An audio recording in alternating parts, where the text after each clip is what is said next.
Good morning. Welcome to week 3 of Eastern Energy Expo on Demand. My name is Eric DeJezero, and on behalf of the Atlantic Region Energy Expo, OESP, and the Pennsylvania Petroleum Association, I'd like to welcome you to this morning's presentation. A couple of quick housekeeping items. Number one, please remember to visit all of our trade show sponsors and exhibitors at the On Demand trade show, open all month long. Also, if you have any questions for this morning, please be sure to use the question function that you have on your screen. All of the questions will be monitored by our moderator, Trent Van Doren, and then asked of Erica during various breakpoints in her presentation. So without any further ado, Trent, the floor is yours. Thank you, Mr. DeJezero. I hope everybody is enjoying their Eastern Energy Expo experience. We have a very special guest today, Erica Leonor. She's the executive trainer and content developer with Power Selling Pros.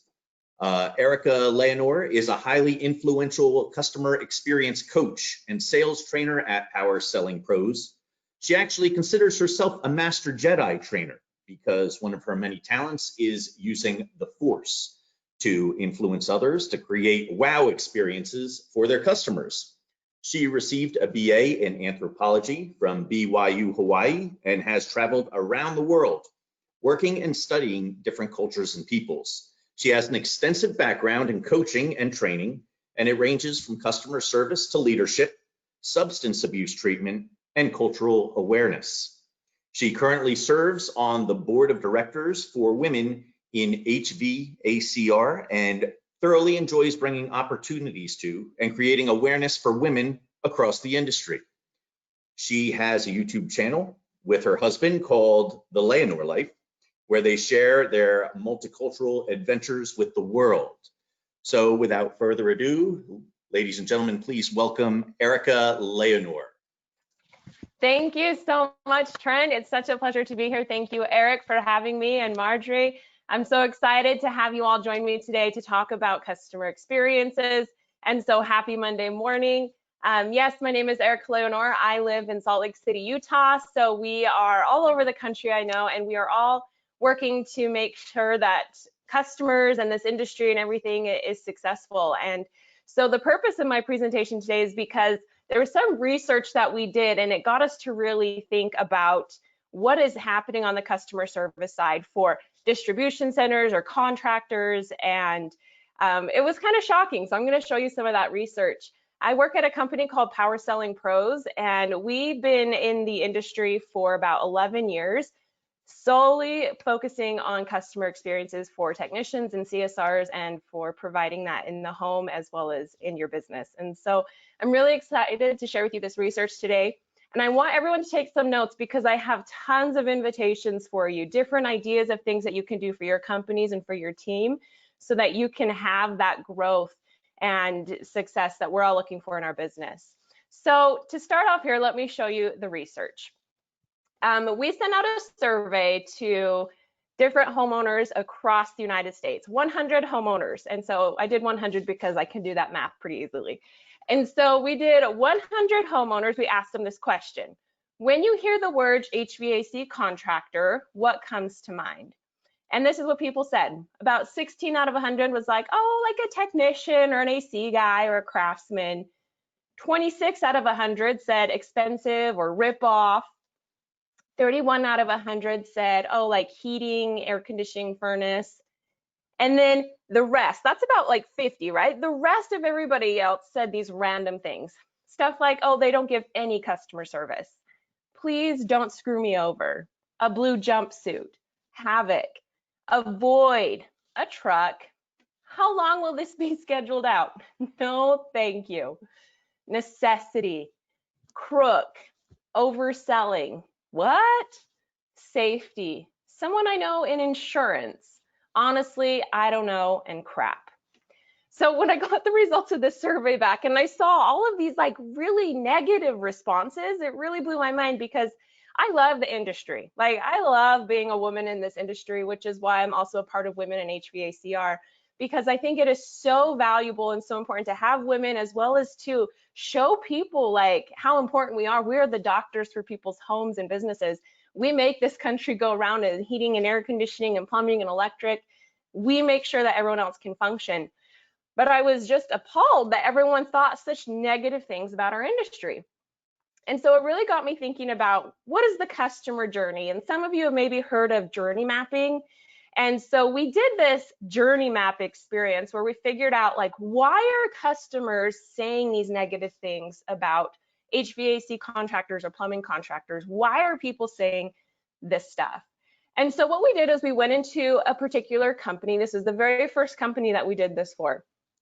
And we outlined, we got a bunch of like sticky notes on the wall, and we outlined just step by step, very meticulously, every little touch point that the customer had with that company in their journey, from finding them online, to the initial phone call, to the experience with the technician, to the follow-up, to all these different things. And so after we did this, we created this map. We put all the information together, and we saw this map, which you can see here.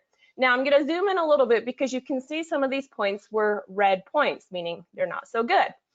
Now, the red points here, we saw that customers were having the worst experience with the customer service department with that initial phone call.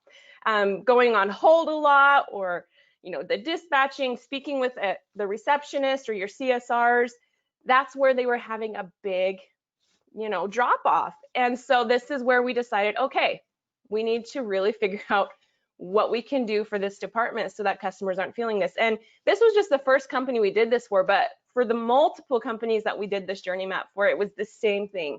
The worst experiences happened on that initial customer service phone call. And so let's think about the reputation that customer service has, for example.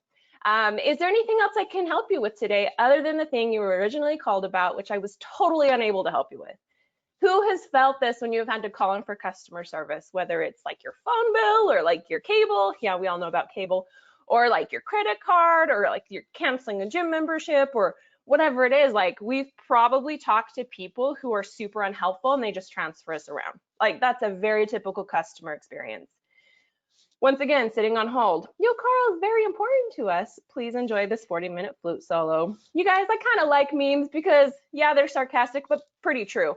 I actually sat on hold for 26 minutes yesterday just for my bank, to talk to my bank. Like, it was absolutely crazy. And please tell me why you're calling customer service so I can transfer you to someone who will ask you the exact same thing, having to repeat ourselves over and over and over again. So when you think about this journey that customers are having with customer service, usually, typically, no matter where they're calling, they're getting these kind of experiences. And in the HVAC, plumbing, electrical industry, it's kind of the same thing. Customer service is, hey, let me just answer a phone 8 to 5, fake it till I make it, get my paycheck and leave. And that's why there's a lot of turnover in this department. And so, like, OMG, do people actually want us to help them when they call us? Like, I'm just here to answer a phone. I get paid to do that. I don't get paid extra to book a call. I don't get paid extra to be nice. I just get paid to answer phones, which is not true, but that's the mentality that is happening. So we really need to shift our mindset from this customer service mindset, which has a totally negative connotation to it. And we really need to be thinking about the customer experience, because every touch point matters. I'm sure you're gonna be able to find people to help you build your website and everything like that, and capturing those leads, because that's also a touch point. How do customers find you? If you're not able to be found on Google or anywhere else, like, that's the touch point. Customers can't find you, so they're not even gonna call you. The touch point of getting your phone number, is it easy to call you, or is it an easy click off of my phone to call, or how is it all set up? What's that initial touch point when we talk to somebody on the phone? Every touch point matters in the customer experience. So the first thing that I want everybody to do is to stop doing the typical customer service crap. Yes, I just said crap, because we all know what it's like and it's not fun. We really need to shift. Now, the first shift that I want everybody to make is you hire CSRs. You hire people that are customer service representatives to answer the phone. Now, when people are looking for a job in customer service, they're going to look up customer service representative. These are typically call center agents who quit their job. The average time somebody stays at a call center is 6 months, sometimes up to 3 years in more family-owned businesses. Then you're going to have a lot of turnover just to repeat this process of training over and over and over again. So if we're hiring customer service representatives, you're probably going to get people that deliver customer service. I don't want the typical customer service anymore. I want a customer experience. So please, the first invitation is promote all your CSRs. Stop hiring CSRs and stop calling them CSRs, because then you're going to get a level of customer service. I think it's super cool to copy some of the bigger companies and what they're doing out there. Like, for instance, Delta Airlines. They send me stuff like once a week. Hey, we're looking to hire a customer experience specialist. I absolutely love that title. And so I'm like, oh, they're hiring for customer experience specialist. I bet this is some kind of training or some kind of like big promotion or something. Let's look into it. And when I go and I look at the job description, it's exactly what the same thing is of answering phones and dealing with reservations. It's doing the customer service stuff, but they're labeling it differently. It's we want people who can deliver customer experiences, and they're specializing in that. So go give everyone a promotion of being a customer experience specialist, or perhaps like a director of first impressions, or a customer advocate, or a customer professional. Like, there are so many other things we can call it than a typical customer service, because those words don't inspire great things in really anybody these days. So this is what happened. We discovered the problem. We discovered that, all right, the ball is dropping here with these CSRs, this call handling team. So then we went to design the potential solutions. We gave everyone different titles, and people say titles don't matter, but in the long run, they kind of do. I mean, that's why I call myself a Jedi, because I think it's fun, but you know, it's not necessarily professional, but I think it's fun and I love it because I'm a nerd. And so we had to design what are potential solutions. We gave everyone a promotion. We also got them training. And now we expect those teams to go out and deliver that, and let's collect feedback and let's see, like, are we capturing more of those leads? A lot of times people think that they have to pay more on marketing because they're like, I need more leads, I need more leads, I need more leads. Well, you're spending so much money on that. Take a small portion of it and invest in your customer service team, because without them booking the leads, it doesn't matter how many leads you get. You need to book the leads that you are getting, and it takes training. And the great thing is, learning is about 10% knowledge and 90% activity. And so give them the training, give them that knowledge, and then we got to practice with them and collect that feedback and that data to see if it's working.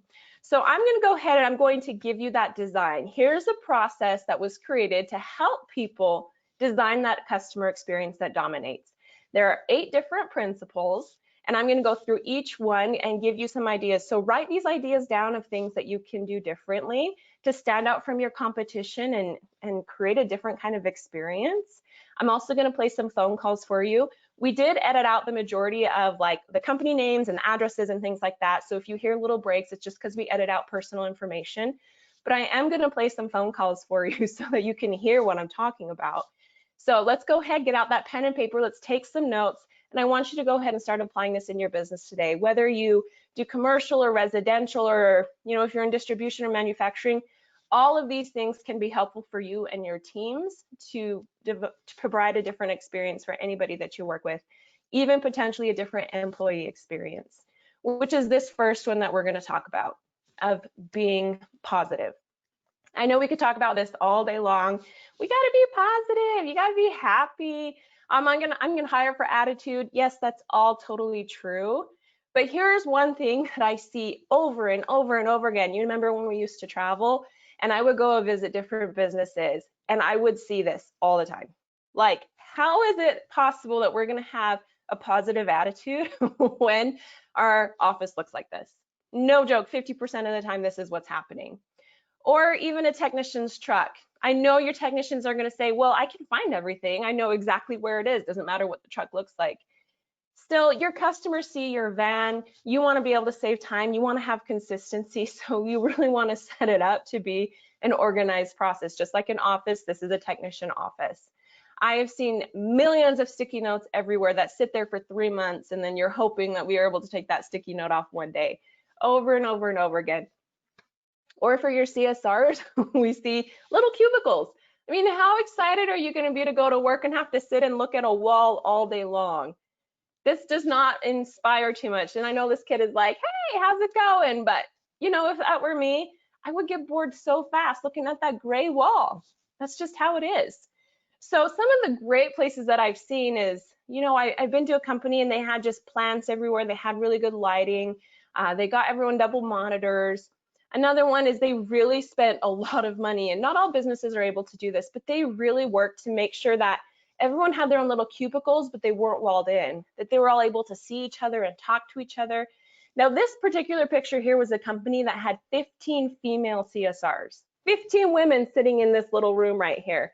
And they're like, we got to make this place a little girly. So they got these really cute backsplash and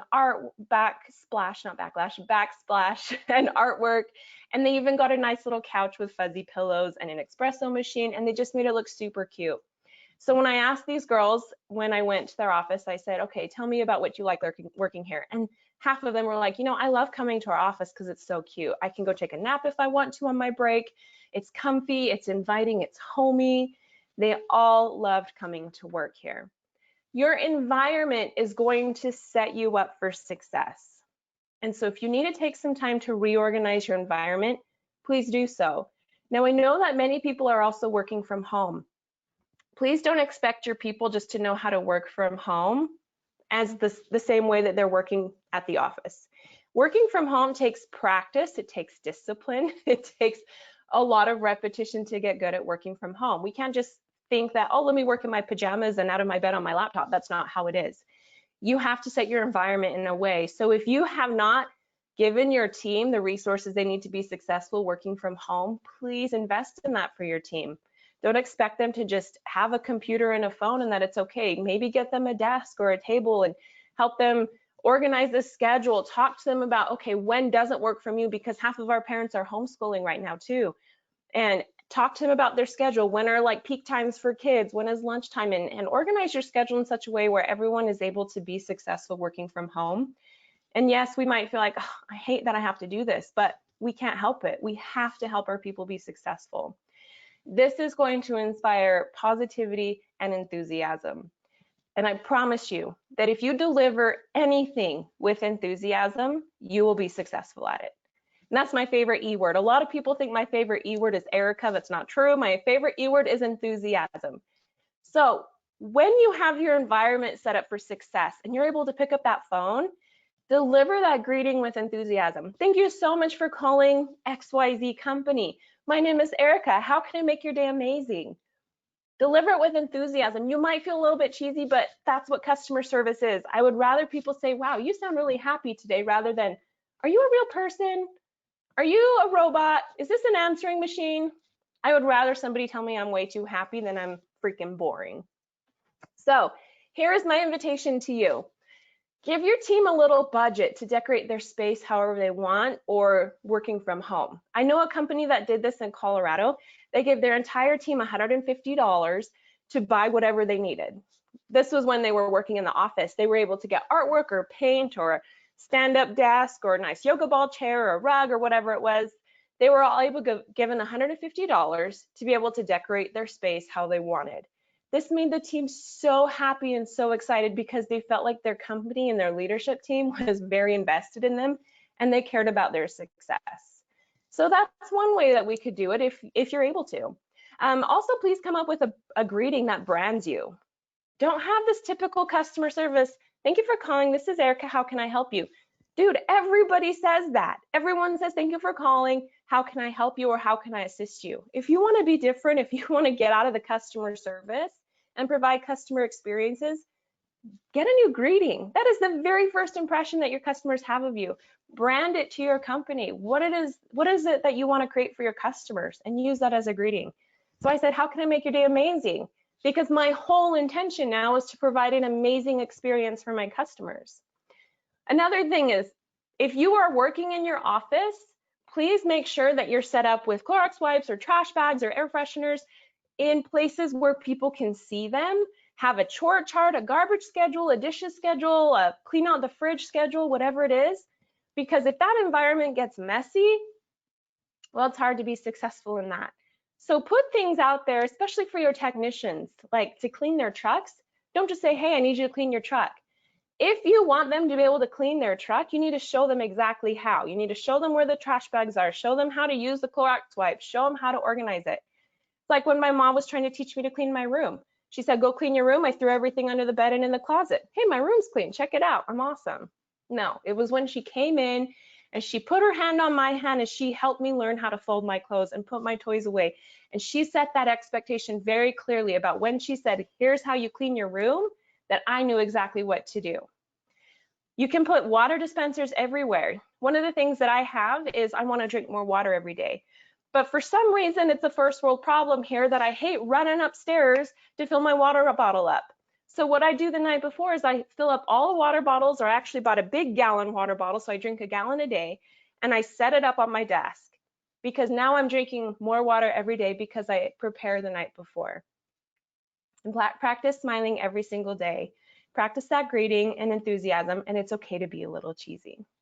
So Trent, I just want to check in really quickly. How are we doing? Are there any questions or comments so far?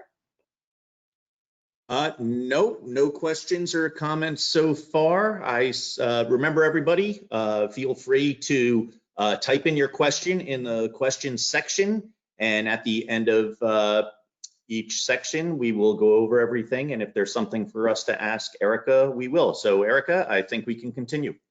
Excellent. Thank you. I just wanted to check in. I appreciate it. All right. Our next principle here is being confident and being prepared.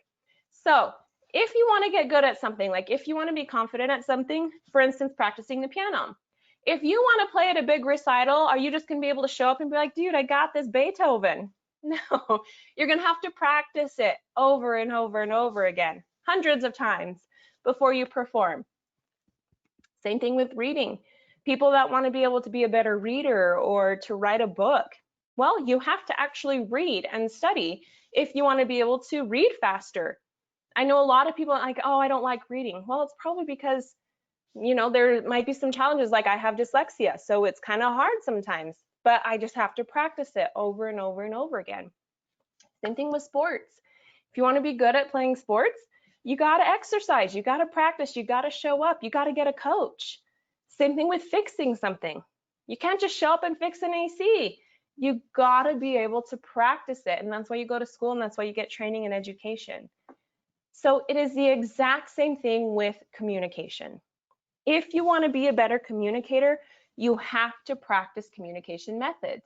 My husband absolutely hates it when I do this. Like we'll be talking and like we'll get a little friction or something, and I'll say something. He's like, Erica, I'm not one of your customer service clients, okay? I'm your husband. You don't have to talk to me like that. But I tell him, I said, I am trying to be a better communicator. And being a better communicator, whether it's in your marriage or your work or friends or family, you have to practice it. You have to practice patience. You have to practice asking questions. You have to practice a process. And so when you have your customer service reps, which you're now promoting them to customer experience specialists, you can't just hire them and say, okay, here, answer a phone. How hard can it be? Book a call. You have a good attitude. Just because you have a good attitude, it does not mean that you will be good at answering phones and providing a wow experience. I have thousands of recorded phone calls that I could play for you where you have a cheerful person, but they do the exact like wrong thing on the phone. And I'll teach you some of those things and I'll let you listen to some of those phone calls, but you have to train them and give them a process so they can put that wonderful good attitude in the right direction.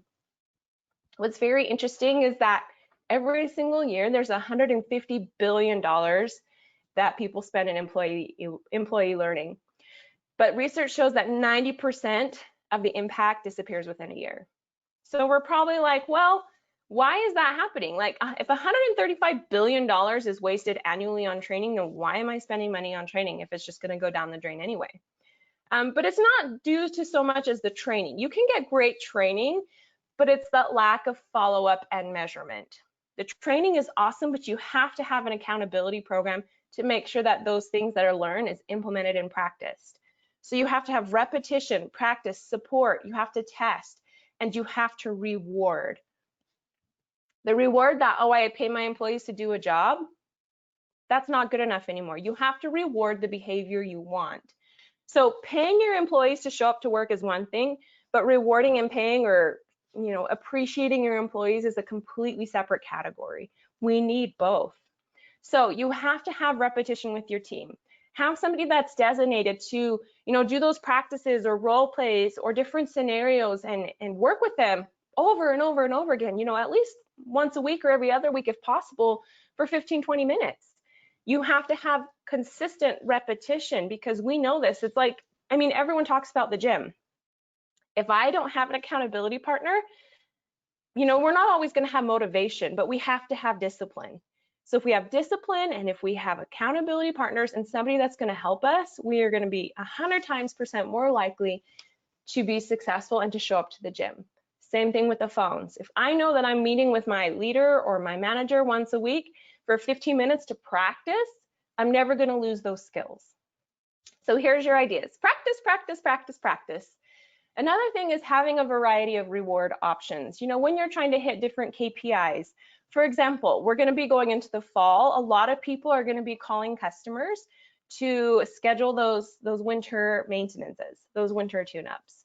So definitely have some reward options. Set up the KPIs. What do you want your team to achieve? How fast do you want them to achieve it? How much every single day? What kind of competitions and challenges do you want to have, and different incentives? So some fun reward options that I know a lot of people have loved lately used to be movie tickets, but now it's kind of passed to like Disney Plus subscriptions, or like Apple TV Plus, or different subscription to a different platform, because we can't go to the movies anymore. A gym membership or a gym pass. Hey, you know what? You're going to get 3 months free to this gym, or sometimes like a little weekend getaway that's local. An extra day of PTO. Man, people go for PTO way much more than people will go for an extra bit of money. It's crazy. So hey, you know what? If you guys hit this certain amount of phone calls, you get the rest of the day off. People are all over that. So one thing that happened was, there was this company we were working with that they were giving everybody like Subway gift cards. They're like, okay, if you guys book 100 phone calls or whatever, we're going to give you a Subway gift card, or we'll bring in lunch for you. Never happened. Nobody ever hit that goal. Like, nobody got it. Well, finally, this manager asked, like, okay, so if you don't want Subway gift cards, what is it going to take for you to book all these calls? They said, why don't you bring somebody into the office and give us mani-pedis? And they said, okay, if you do this certain goal, we'll bring somebody in to give everyone a mani-pedi at work. Dude, all of those calls were booked by 10 a.m. This is like my favorite story. 10 a.m., they had 100 calls booked. So they scheduled a person to come in and do mani-pedis, and the girls in the office went nuts. They were so excited. So when they had those different reward options that were motivating, people will get on that so fast. And then give people the training that they need to be successful, rather than just, hey, I had to deal with this certain situation and you're being very reactive to it. Let's be super proactive. And at Power Selling Pros, we definitely have a great accountability program. So if you're ever interested in talking about accountability and how to make that happen, just send me a quick email, because I'd be happy to talk with you about what that could look like. Our next principle is the listen principle, when we're listening to employees as well as when we're listening to customers. So here's my first phone call that I want you to listen to. And I'm going to make sure that my mic is close to audio so you can all hear it.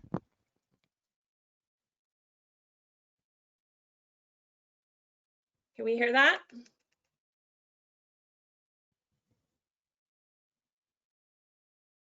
Trent, can you hear that, by the way?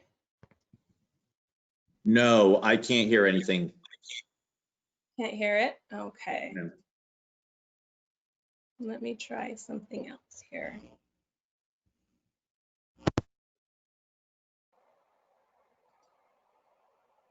What about now? Can you hear that now? Yep. Now we can hear it, yes. Yep. Okay. Hello? Yeah, I had a service done not a month ago, and here my air conditioner isn't working this morning. Okay, ma'am, I'm going to apologize because I don't have anyone I can send today. What's the address, please? You guys did my air conditioner. You guys put this together here. I understand that, ma'am. What is your address? Drive. I bought this whole system off you guys. Ma'am, I don't have any availability for today, period. We're slammed. And to be honest, my first availability, we give you a 30-day warranty on your maintenance. My first availability, unfortunately, is not going to be until Wednesday. I have no air. Miss Joseph, I understand what you're saying, but I'm also trying to explain to you that we can't take on anything else until Wednesday. We're booked. I paid almost $10,000 for this system, and it's not Okay. 6 years old. All you have is the manufacturer's warranty on major parts. I don't ever want to tell you to go somewhere else, but any AC company can honor a manufacturer's warranty. We just can't take on anything else. Can I talk to somebody else, please? Is there a supervisor? All right, I just have it paused right there. Now, if you're able to hear that, you're probably going like, oh my gosh, like what just happened? But that's a totally real call. And I do this all day long, so I hear all kinds of stuff.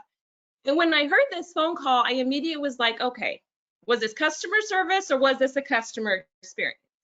Now, if you're chatting in or asking questions, you would probably chat in, that's what customer service is typically like. I'm sorry, unfortunately, to be honest with you, we can't help you out. That's a horrible way to talk to your customers. And there was no amount of listening and available. It was straight to the business. Like, okay, well, what's your address? Nope, I can't get you taken care of today. I'll get you next week. Like all of these things that were not inspiring confidence in this customer. And this customer didn't feel like they were listened to at all. So here's the thing. If a customer calls you and they say, hey, I don't have any AC or I don't have any hot water or whatever it is, the last thing we want to do is say, okay, what's your address? Please never do that again. I know sometimes software is geared that you have to get the address first. So I'm going to ask you to be creative and find a different way, because if a customer says, hey, XYZ is not working in my home, and we're like, okay, what's your address? We sound just like everyone else. So instead, I want us to say something like, from that movie Grease, you guys probably all seen Grease, and there's that song called like Summer Days or Summer Nights, and it's like, tell me more, tell me more. Yeah, I'm totally off pitch here, but just say that. Hey, tell me more. What's going on? How long has this been happening? Has it ever happened before? Talk to your customers, get their name, listen to them, and show empathy before we get into the business. We have to bring back the humanity into customer service and listen to our people. So here's what I want you to do. Create a question toolbox that your team can use to facilitate conversations. I like to follow a very easy outline of a who, what, when, where, why, and how. Let's go back to 6th grade here. Who do I have the pleasure of speaking with? Who's been affected by this the most? Is there anybody at risk or has had symptoms? You have to ask about COVID these days. When did this start happening? Where is your system located? Technicians come in all shapes and sizes, so I need to know, is there roof access? Is it in a crawl space? Is it in a basement? We need to know where stuff is located. So I have a gift for everybody, completely free. All you got to do is email me. My email is right here at the bottom, erica@powersellingpros.com. If you email me and say, Erica, send me the 5W script, I will send you that script. All you have to do is email me and I will give that to everybody who wants it. Here's a little 5W script to ask your customers when you have HVAC or plumbing calls. It's a very simple outline, and you don't have to interrogate customers and ask them a million questions, but it gives you a very good perspective of, here's all the information that I need so I don't send out the wrong technician, or that I don't get somebody out there that can't get on the roof, or that we aren't prepared with a ladder, or whatever it is. So just send me an email, you can have that. The next principle here is our care and empathy principle. A lot of times people are saying things like, oh, I'm sorry to hear that, or, oh, I understand what you're going through. Okay, my friends, this is complete customer service jargon, and nobody believes this anymore. Nobody believes that we're sorry, and nobody thinks that we really understand. Because if we're like, oh, I understand what you're going through, we really never really do understand what people are going through. We might understand what it's like to not have AC or to not have hot water, but maybe we don't understand what that's like. Maybe when you have your mama homeowner who's pregnant with 2 other kids she's homeschooling, and the husband is overseas, and 6 puppies were born in the backyard last night, and she got a flat tire. We do not know everything that made up that experience to make this hot water going out or whatever it is a complete disaster for her. So if you are taking notes, one of the things that I want you to do is get out a piece of paper and divide it in half. And on one side, I want you to put positive words, and one side, I want you to write negative words. And on your negative word side, I never want you to say these ever again to a customer. I never want you to say, I understand, or I'm sorry. Put those on those negative word lists, and let's find a different and better way to show care and empathy to our customers. They are real people. So here's another example phone call for you of why we need to listen and show care to our customers rather than just making it all about the business. How may I assist you today?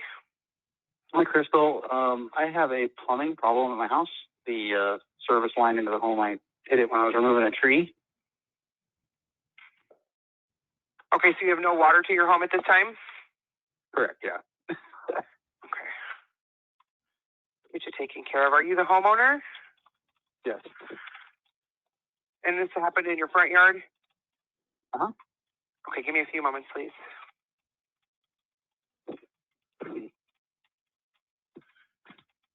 And you broke the main line? Mm-hmm. Copper. Okay.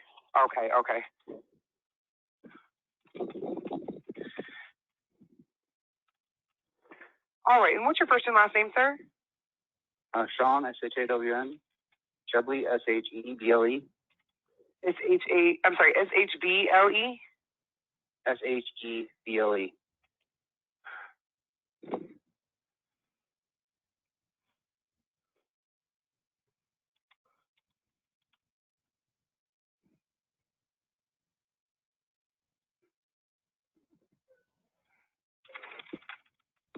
And do you have a secondary number you can be reached at, or is that one going to be the best one?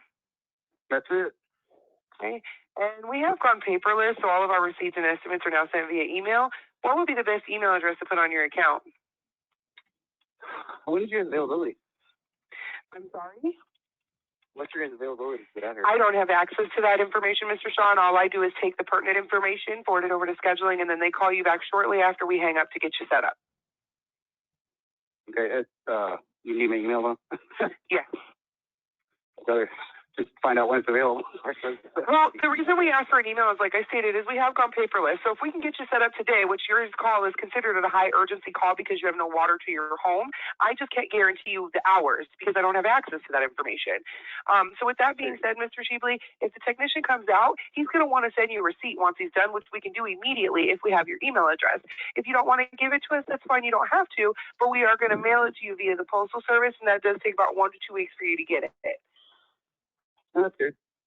All right, we're gonna pause it right here. So go ahead and text in or ask questions if you want, or chat in, like some of the things you notice about this call. First off, there's a lot of awkward silences. Second off, this guy doesn't have any water to his home. He busted it accidentally. And we're like, okay, well, I really need an email address. I can't help you with the scheduling. I don't have that information.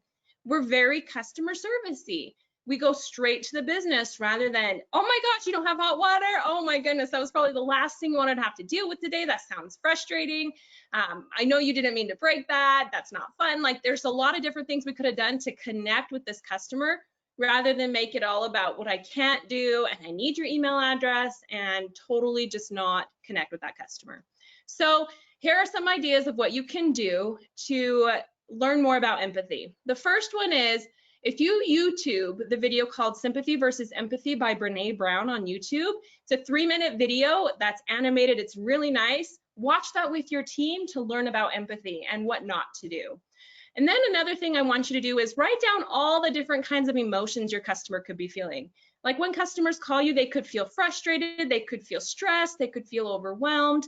And then I want you to use this method. And it's a very simple way to express empathy, and it's so much better than I'm sorry or I understand. You can say things like, wow, it sounds like this is really frustrating, or it seems like this happened at the worst time, or it looks like this is really stressful. You can use those 3 prompts, it sounds like, it seems like, or it looks like, and then include the emotion on there: frustrating, stressed, inconvenienced. That way you're connecting with the customer on an emotional level rather than just brushing it off and going right to the business.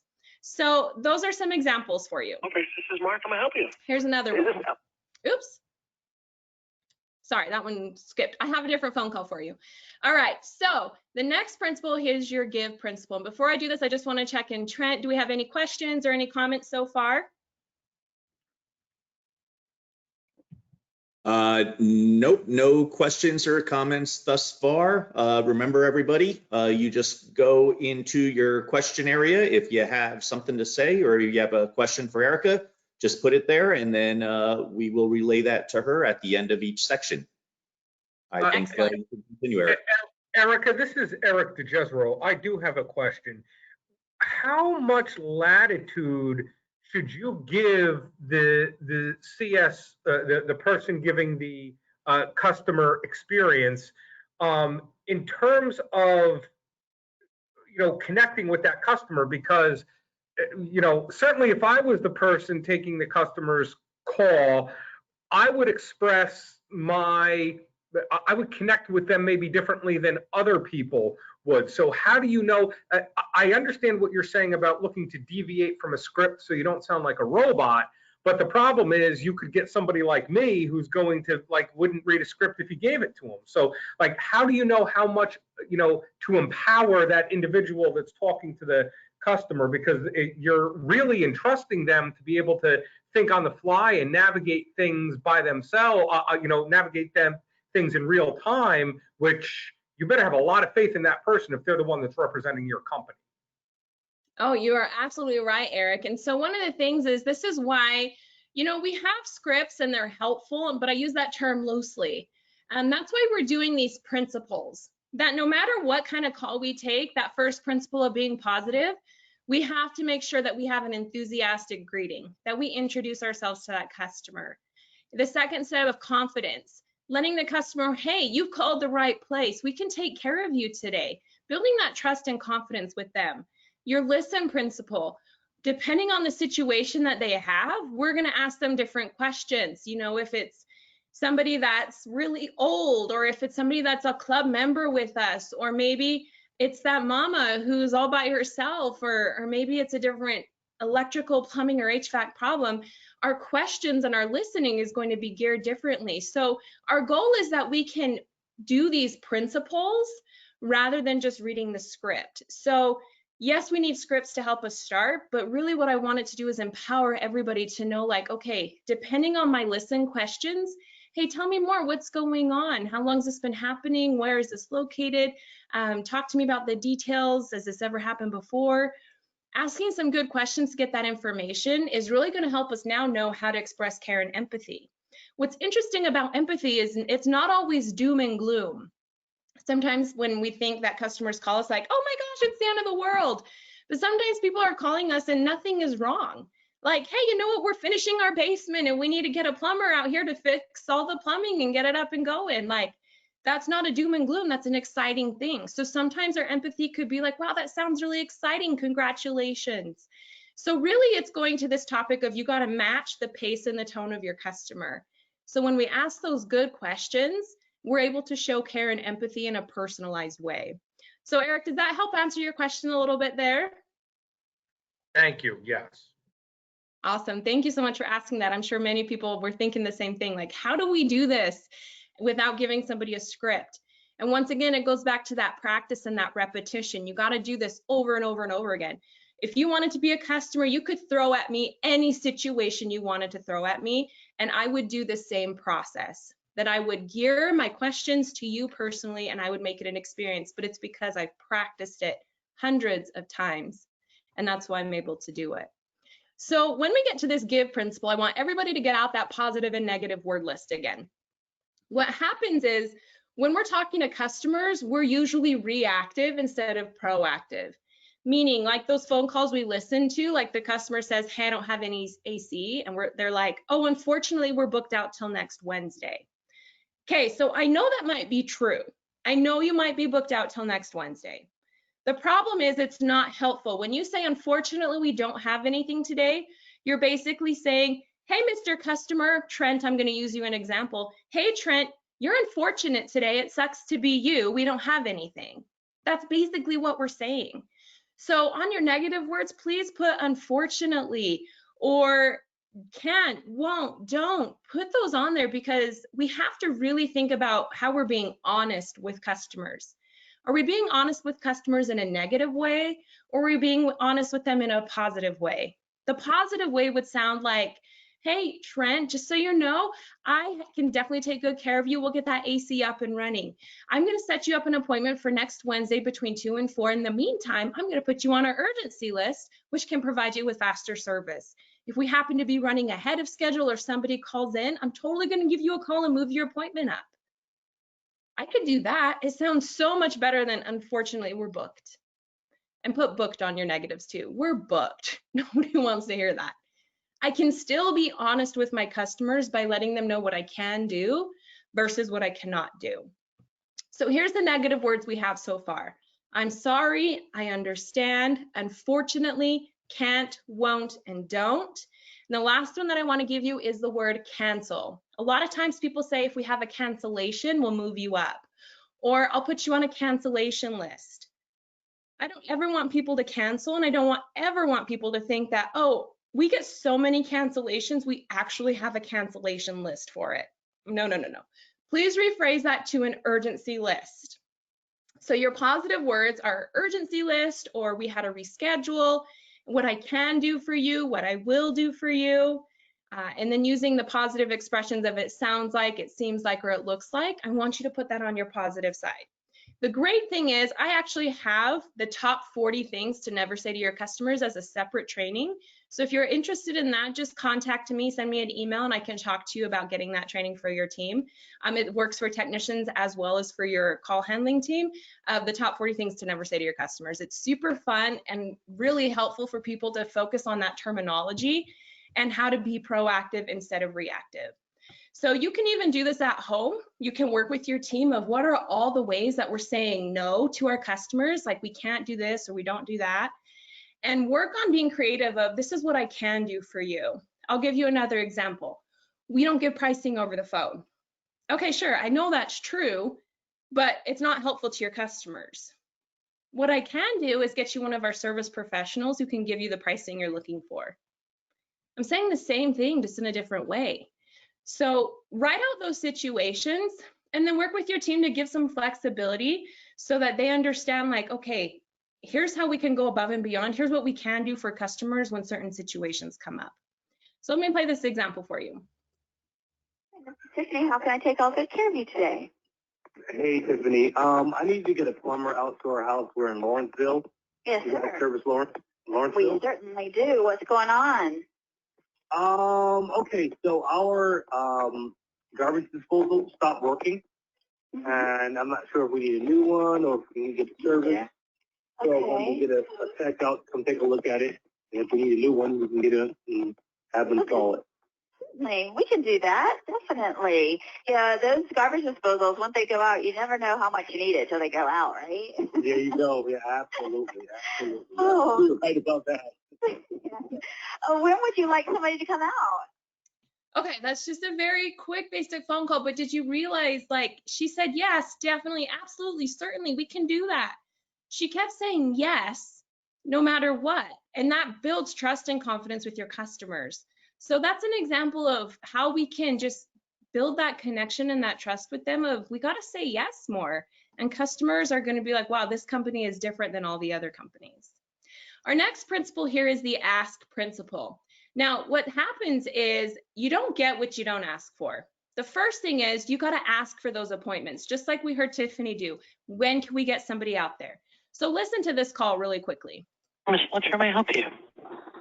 Yes, I am looking to get just an estimate on replacing both the furnace and air conditioner. The furnace would be like 100,000. I think it's BT 100,000, and the furnace, I'm sorry, the air conditioner would be a 2.5 or 3 ton unit. Okay, I can help you out getting that. So what we would do is have one of our coverage consultants come out and take a look at the property and determine exactly what the best unit for you would be, then go over with you what the price would be, any financing options, if that's necessary, things like that, go over any promotions that we're doing, and then get you a final price and let you make a decision from there. Okay. All right. I will give you a call back. Thank you. All right. Just let us know. Thank you very much. No problem. Thanks. Bye. Bye-bye. Click. Okay. Now, if you think about the marketing dollars for this, you probably paid, like the average is about $300 per new customer lead. So your company paid $300 to get that customer to call you. And we gave her all the information. Hey, we do financing. We send out a comfort consultant. And then we said, okay, bye. And we didn't even ask for it. This is how we're losing a lot of business, is if we don't ask for it, we're not going to get that appointment and you're going to lose those leads. That's $300 down the drain when that could have been a brand new system. What can I help you? Yes, I am looking to. It repeated. So make sure you're asking for those appointments. Make sure you ask them, hey, do you want to save some money today? And get them on a service agreement. Ask them, hey, did you also know we do plumbing? Did you also know we do electrical? Did you know we also do duct cleaning? Did you know we also work on water heaters? If we're not telling them and asking them what else we can do for them, they're never going to know. Asking for reviews. Your technicians probably ask for reviews all the time, but your call handling team gets the reviews of, oh, the person in the office was so nice. Heck no, Techno, I don't want to be the girl in the office. I want to be the queen bee, Erica, that took care of that customer. So if we're asking for those reviews, if your customer ever says, oh my gosh, you saved my life, thank you so much. Oh my gosh, thank you, that's wonderful. Hey, would you mind leaving me a review? It's the same thing, just like a technician. Asking for referrals. Like, who can I thank for referring you to us today? I don't want to be saying to my customers, hey, how'd you get our phone number? Hey, how'd you hear about us? Hey, who can I thank for referring you to us today? And start being a referral-based company rather than just a business marketing company. Asking for payment. A lot of times if I say, hey, it's going to be $89 for us to perform that assessment or that diagnostic, and then I don't even say, how would you like to take care of that today? Cash, credit card, check, sheep, goats, pennies, quarters, like how do you want to pay for that? You don't need to take information over the phone, but set the expectation that you expect payment. I'm sick of getting IOUs. And all it is just asking for it. How do you want to take care of that today? Great, you can let our technician know. Tell them about financing. Hey, would you be interested in some financing options? You could send them a link if you have a link to get pre-approved for financing. How awesome would it be if someone's pre-approved for financing before you ever get a customer consultant out there? That way that sale is pretty much guaranteed. So just if you don't ask for it, you're not going to get it. So talk with your team. Okay, what are all the different benefits and services you offer so that you can make that conversation part of the call flow? You know, very detailed. Did you know that we have a great filter program? We can send you a filter every 3 months. A lot of people don't know about that. Make sure your team knows about all the marketing and promotions that are going on so that you can ask your customers if they've heard about it. If your customer experience specialists get a compliment over the phone, make sure they're asking for a review. Talk about financing. And I would also ask each one of your call handling team to make outbound calls every single day. Do those happy calls and offer those service agreements. I know that outbound calling is really hard, and so if that's your only job, it can get very just burned out quickly.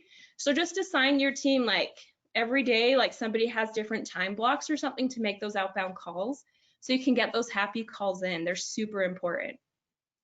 Our next principle here is the creating value principle. This is where we really have to set ourselves apart from the competition. And here's the tip for you. Please never, ever give away a price over the phone without creating value first. A lot of times people say, oh, for us to come out, it's going to be $89. $89 is for you to come out to my house and knock on my door? No, thank you. Click, bye-bye. Now, if you're like Chris Hemsworth, that's Thor, then I'll pay $89 for you to come to my house, sure. But most of us are not Chris Hemsworth. And so if we say $89 just for you to come out, we're going to lose a lot of customers and have to really overcome that pushback. So create value. Think about what is your mission and your vision and your values? What is the experience that you hope to create for your customers? And so if I was going to talk to my customers and create value, it's going to be kind of like a little infomercial. You know, all those infomercials, they create all this value, like the kitchen knives. They show you how amazing these kitchen knives are, and then they give you the price at the end. It's the same thing with us. We want to be that little infomercial. Hey, you know, our company is an amazing company who makes sure that our customers are taken care of every day. Your satisfaction and your, being comfortable is our #1 priority. So my service professional is going to do a thorough assessment and take a look at the scope of the work, determine exactly what's going on and get to the root of the problem. From there, he's going to provide you options of how to move forward. And he's a wonderful, you can ask him anything and he'll provide you that education so that we can make sure that you're taken care of all year round. So for him to complete that assessment, it's going to be $89. From there, he'll talk to you about how to move forward. How could I let him know how you'll be taking care of that today? Cash, credit card, or check? You don't have to say all of that, but I just want to give you some examples. Once again, here's another word to put on your negatives. Stop saying the F word. I know what you're all thinking, but stop saying the F word called fee, like it's an $89 fee for us to do that. People hate fees. Just say it like it is. Hey, it's $89 for a diagnostic, or it's $89 for an evaluation or for an analysis. I hate it when we have to pay fees for stuff because we get feed on top of everything we do basically, and you're gonna see customers push back. So just take the word fee out of there and stop saying the F word. That's my invitation. So talk with each one of your employees about your purpose and the reason you do what you do. Tell them your story in detail so they can create value on that. Design a mission and vision that people can get excited about it, and what's your purpose as a company. And then work with them to create that company infomercial so they can describe that to your customers. And then also remember, fees are not value, so stop paying a fee for everything. All right, so my last principle here, and then we have about 5 minutes for questions, is your grateful principle. I know when we think about this picture, it can inspire many different things. And my #1 thing that I hope it inspires is perspective. That when we look at our lives, we've probably been in the dump. We've probably been in the worst place in our life before. And just remember, there's always something to be grateful for. And if we can have this kind of attitude, if we can have this perspective of being grateful, it's going to make going through those hard times so much easier. Success doesn't come from what we do occasionally, it comes from what we do consistently. So every single day, I want us to be consistent with having a gratitude, writing it down, or having a texting group and working on a challenge with your team, like a 30-day challenge of, hey, let's do a gratitude every single day, or have a gratitude journal. Or make sure that you're also saying thank you to your customers all the time. When people call in, they're like, hey, I've got a membership agreement with you guys. And we're like, okay, what's your address? We should be making a big deal about that. Oh my gosh, thank you so much. We love working with you. You're our favorite customer. Really show that appreciation, because when you do, when you're appreciative of your customers, they're less likely to freak out on you if something goes wrong. So say thank you to them in every interaction, because sometimes the ball will drop. We're human, we're not perfect. But when they're feeling appreciated, you're gonna see less backlash. So here's something you could do. Purchase little notebooks for every employee and do the 30-day gratitude challenge and write 10 things you're grateful for every single day. This is a great team building exercise and a great personal goal that we should all have. And then also probably compliment your team every day. Send a text message or call them on the phone and just say, hey, thank you so much for taking care of Mrs. Jones. Hey, I noticed that you took out the garbage. That was awesome. Thank you. Compliment them every single day, because if you are a leader in your company, your customers are your employees, and you need to reach out and say thank you as much as you can. So having this attitude of gratitude, following this pattern for excellence, you are going to find that you're more successful in your customer interactions as well as your employee actions. So if you want more information on how to double your appointments and book these calls and get this process and this training for your team, it's super easy to find me. You already have my email for that script for the 5 W's. But we teach so many different things: how to overcome pricing and scheduling objections, de-escalating calls, sales, outbounding, so many things we would love to give you and help you. So just reach out and I'd be happy to chat with you more. So Trent, I'm going to turn it over to you. We got the last 5 minutes here for questions and discussion. So what do we got? We do have a question that came in from Brandon Smith. He asks, he says, navigating a client through a full schedule is common during busy times of the year. How should we prepare a client for the reality of service time frames? Dealing with unreal expectations is always challenging. Oh, that's a really good question. And this can go, we could go really deep into scheduling and communicating with the customers. We actually have 4 different tools. It's like called Plan A, B, C, and D for scheduling. And the first thing that I do is I always have an urgency list. So a lot of times people use the different platforms, like for example, Service Tie-In or Scorpion or CallSource or CallRail. There's a lot of different platforms or softwares that you could have. And so I would make sure that there's a way on your platform, or if you just have to create like a whiteboard even, of using the urgency list, because that's true. If you're running ahead of schedule, you'll definitely move people up. And I want to tell people that, hey, you know what? You're on my urgency list. I'll provide you with faster service. If somebody calls in to reschedule or we're happen to run ahead, I will definitely give you a call. So make sure to put them on that urgency list. And there's a few other techniques that we can do as well. We have priority scheduling if they're membership customers. And I know people do different things, like, you know, some companies don't do windows. They'll say, you know, we'll arrive anytime between 10 and 12 or 12 and 2. Some places just do all day appointments, like, hey, we'll get to you today, we'll call you before we're on our way. And I know we have to juggle that with customers. That communication is very difficult for a lot of people, because customers are like, well, I need to know when you're going to get here. And so using different terminology of just letting them know, hey, I know your situation, I know what's going on. How would I text you at the end of the day to let you know how we're doing? Because yes, the reality is you're booked when everyone's booked in the summer. I would also say something like this. Hey, Mr. Jones, I know that when we have a full schedule, every other reputable company in the area also has a full schedule. I'd hate to see you have to wait longer for somebody else. So I'm going to hold your appointment on here to secure your spot. The last thing I want is for you to have to call back because you couldn't get anyone else and then the spot is gone. So I'm going to hold it for you till the end of the day. Call me back by 5 p.m. to see it, to let me know if you still need it or not. Like, I could totally do something like that as well to let them know, hey, yeah, we'll get to you. But I hope that helps. Using your service agreement for priority customers, if you sell those to customers, even to put them on a priority list, like that could potentially raise your service agreement sales as well. And then you have to do a little bit of juggling on the dispatch side as well. We actually have a completely separate training for dispatchers. So when we're working on scheduling and prioritizing calls, it's a separate 2 to 4 hour training that we could do with your dispatchers as well of how to handle that. So it's a really great question, Brandon. Thank you for asking. I hope that gave you some tools there to use. Okay, just a comment for you, Erica. Great presentation, Erica. This is from Vicky Kahn. Enjoyed the simple tips. I will definitely be incorporating some of these with my team. I've been working with my team on the pattern for excellence for Vicky Kahn a few years back, and love how it has provided some customer experience instead of customer service. Thank you for today. Brandon Smith also responded, very helpful. Thank you. Thank you, Vicky. Thank you, Brandon. I'm so glad you guys were here, and please reach out so I can get you some of those extra scripting and tips there. So. Okay, Eric, well, you. Erica, thank you for that fantastic presentation. And Trent, thank you for the fantastic job of moderating. That concludes this morning's program. Please remember that every day for the month of August at 10 a.m. Eastern, we have a live video program, or a live interactive program, I should say.